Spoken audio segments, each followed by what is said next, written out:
అదే RTV app వార్తల్ని క్షణాల్లో చదివే అవకాశం ఉంటుంది. ఒక న్యూస్ పేపర్, ఒక టెలివిజన్ ఛానల్ మీ చేతుల్లో ఎప్పుడూ ఉంటాయి.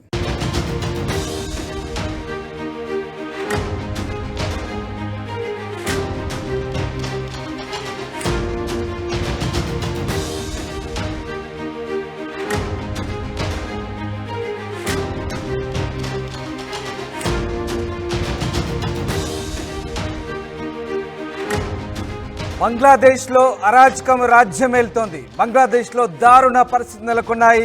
ప్రధాని పీఠాన్ని వదిలి హసీనా దేశాన్ని విడిచి పారిపోయినా ఇంకా దమనకాండ కొనసాగుతోంది.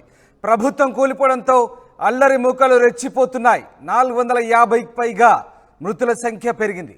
హసీనా పార్టీ నేతలు సానుభూతి పర్లే టార్గెట్గా హత్యలు జరుగుతున్నాయి. హీరో శాంతో ఖాన్, అతని తండ్రి సలీం ఖాన్ దారుణ హత్యకు గురయ్యారు. సలీం ఖాన్కు హసీనా ఆమె పార్టీతో సన్నిహిత సంబంధాలున్నాయి. హసీనా తండ్రి ముజబిర్ రెహమాన్ బయోపిక్లో శాంతో ఖాన్ నటించారు. డైరెక్టర్, ప్రొడ్యూసర్, రియల్ ఎస్టేట్ వ్యాపారిగా ఉన్నారు సలీం ఖాన్. బెంగాలీలో సినిమాలు నిర్మించారు కూడా. ఇక పలు బెంగాలీ సినిమాల్లో శాంతో ఖాన్ నటించారు. తండ్రి కొడుకులను దారుణంగా కొట్టి చంపాయి అల్లరి ముక్కలు. తొలుత వాళ్ళ ఇంటిపైకి అల్లరి ముక్కలు రాగానే వాళ్లకు స్థానికంగా ఉన్నటువంటి ఓ రైఫిల్ సహాయంతో ఆందోళనకారులను బెదిరించే ప్రయత్నం చేశారు, చెదరగొట్టే ప్రయత్నం చేశారు. అయితే అప్పటికే ఆందోళనకారులు రెచ్చిపోయారు. ఆ ఇద్దరి తండ్రి కొడుకుల్ని దారుణంగా కొట్టి, రాళ్లతో కొట్టి, కర్రలతో కొట్టి దారుణంగా హతమార్చినట్టుగా తెలుస్తోంది. అల్లరి మూకలను గన్స్తో బెదిరించిన తండ్రి కొడుకుల ప్రాణాలు దక్కలేదు. ఇటు ఢాకాలోని ఓ గాయకుడింటికి కూడా అల్లరి మూకలు నిప్పిపెట్టాయి. ఇల్లు వదిలి పారిపోవడంతో ప్రాణాలతో బయటపడ్డారు సింగర్ ఫ్యామిలీ. మొత్తం మీద బంగ్లాదేశ్లో ఇంకా దమనకాండ కొనసాగుతోంది. రిజర్వేషన్ల అల్లర్ల కారణంగా ఇప్పటికే బంగ్లాదేశ్ను ఆ దేశ ప్రధాని షేక్ హసీనా ప్రధాని పదవిని త్యజించారు. అక్కడి నుంచి దేశం విడిచి పారిపోయారు. అయినప్పటికీ కూడా ఇంకా అల్లర్లు కొనసాగుతూనే ఉన్నాయి. అరాచకం రాజ్యమేలుతోంది. షేక్ హసీనా ప్రధానిగా తప్పుకోవాలంటూ వెల్లువెత్తిన నిరసనలు ఆమె రాజీనామా చేసిన ఆగడం లేదు. సోమవారం సాయంత్రానికి హసీనా దేశం విడిచిన రాత్రి పొడవునా దేశవ్యాప్తంగా దమనకాండ కొనసాగినట్టుగా వార్తలంతున్నాయి. అల్లరి మూకలు యథేచ్ఛగా విధ్వంసానికి దిగాయి. ఇల్లు, దుకాణాలు, ప్రభుత్వ కార్యాలయాలకు విచ్చలవిడిగా నిప్పుపెట్టారు. చివరికి పోలీస్ స్టేషన్లను కూడా వదలలేదు. ఓ చోట ఎస్ఐని కొట్టి చంపారు. మరో చోట ప్రముఖ సినీ హీరో ఇంటిపై నిరసనకారులు దాడికి దిగారు. హీరో ఆయన తండ్రిని తుపాకీతో బెదిరించడంతో మరింతగా రెచ్చిపోయారు. ఇద్దరిని కర్రలతో చితకబాది అక్కడే చంపేశారు. జోషోర్ జిల్లాలో హసీనాకు చెందిన అవామీ లీగ్ పార్టీ నాయకుడు హోటల్ను తగలబెట్టడంతో 24 మంది సజీవ దహనమయ్యారు. అటు సోమవారం ఢాకాలో పాక్షికంగా హసీనా తండ్రి బంగ్లా బంధు షేక్ ముజబిర్ రెహమాన్ విగ్రహాన్ని కూడా బుల్డోజర్లతో కూర్చివేశారు. షేక్ ముజబిర్ రెహమాన్ను బంగా బంధుగా పిలుస్తారు. ఆయన విగ్రహాన్ని కూడా పాక్షికంగా కూల్చివేశారు ఆందోళనకారులు. మరోవైపు బంగ్లాదేశ్లో మైనార్టీలైన హిందువులను దేశవ్యాప్తంగా అల్లరి మూకలు లక్ష్యంగా చేసుకున్నాయి. హిందూ దేవాలయాలను ధ్వంసం చేస్తున్నారు. మహిళలపై ఆకృత్యాలకు పాల్పడ్డారు. హసీనా పలాయన అనంతరం దేశవ్యాప్తంగా కనీసం 100 మందికి పైగా అల్లర్లకు బలైనట్టుగా స్థానిక మీడియా పేర్కొంది. కేవలం హసీనా ప్రధాని పదవి ఉన్నంత వరకే కాదు, సోమవారం మధ్యాహ్నం తర్వాత కూడా జరిగిన అల్లర్లో మరొక 100 మంది చనిపోయినట్టుగా తెలుస్తుంది. ఈ నేపథ్యంలో అల్లరి మూకల విధ్వంసం ఎంతవరకు కొనసాగిందో మనం అర్థం చేసుకోవచ్చు. అప్పటికే 356 మంది చనిపోయారు. హసీనా ప్రధాని పదవి దిగి భారతదేశానికి వచ్చిన తర్వాత మరొక 100 మంది చనిపోయారు. పూర్తిగా దేశవ్యాప్తంగా లూటీలు, దమనకాండ కొనసాగింది.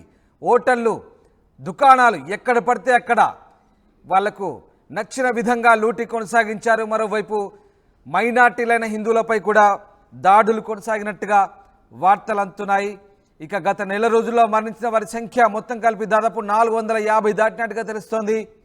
పోలీసులు, సైన్యం రంగంలోకి దిగడంతో మంగళవారం సాయంత్రానికి పరిస్థితి కాస్త అదుపులోకి వచ్చినట్టుగా చెప్తున్నారు. మరోవైపు న్యూయార్క్లోని బంగ్లాదేశ్ కాన్సులేట్పై కూడా దాడి జరిగినట్టుగా తెలుస్తుంది. నిరసనకారులు ఆ కార్యాలయంకి చొరబడి ముజబిర్ రెహమాన్ ఫోటోను, వస్తువులను ధ్వంసం చేశారు.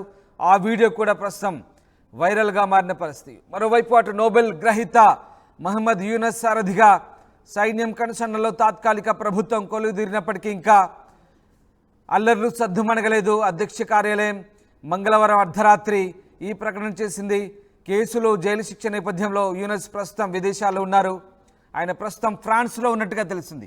ఫ్రాన్స్ నుంచి ఆయన బంగ్లాదేశ్ చేరుకోగానే కొత్త ప్రభుత్వ అధినేతగా, తాత్కాలిక ప్రభుత్వ అధినేతగా ఆయన బాధ్యతలు చేపట్టబోతున్నారు.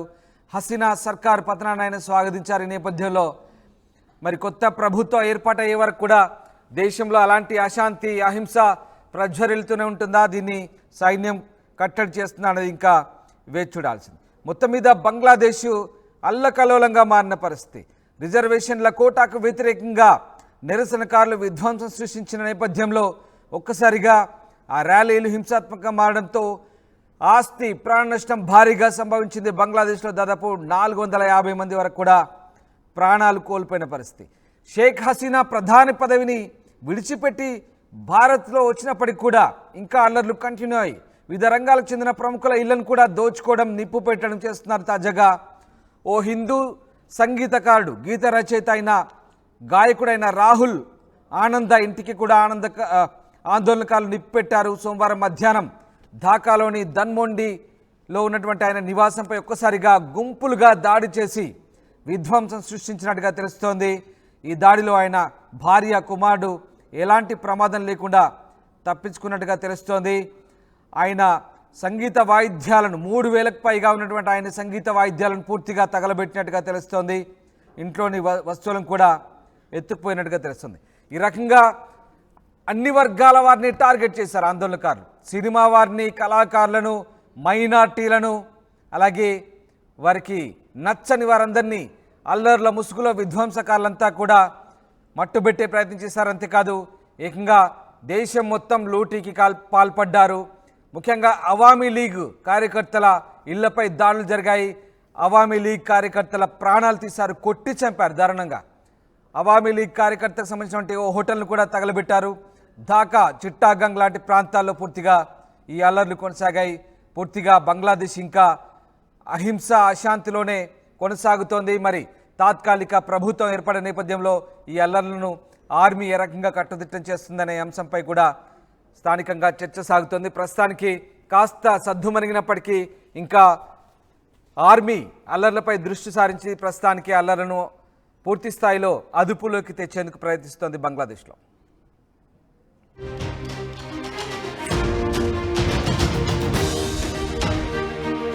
మరిన్ని వీడియోస్ కోసం ఛానల్ ని సబ్స్క్రైబ్ చేయండి. లేటెస్ట్ అప్డేట్స్ కోసం వాట్సాప్ ఛానల్ ని ఫాలో చేయండి.